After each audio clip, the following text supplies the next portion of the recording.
I think that white people are so guilty, knowing what they've done to black people, that they feel if the deeds were reversed, they would hate the black man if he had done the same thing to them.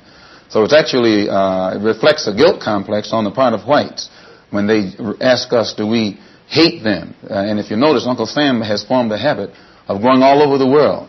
He calls it the ugly American or the American image.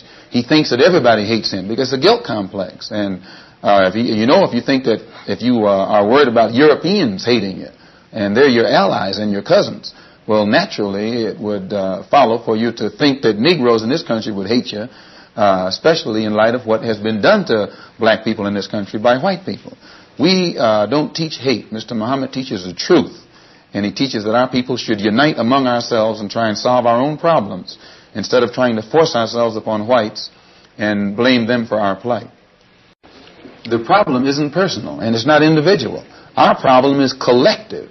And just as Negroes suffer collectively from the collective attitude of white people in this country, you can't approach it on an individual basis. And this is where whites make their mistakes today. You should ask the Negroes who are being bitten by dogs after professing love for white people. If you notice, they accuse Mr. Muhammad of teaching hate. Well, Martin Luther King teaches Negroes to love all white people, no matter what they do to you. And the same whites whom he teaches Negroes to love stick dogs on him, stick dogs on their children, dogs on their women, and dogs on their babies.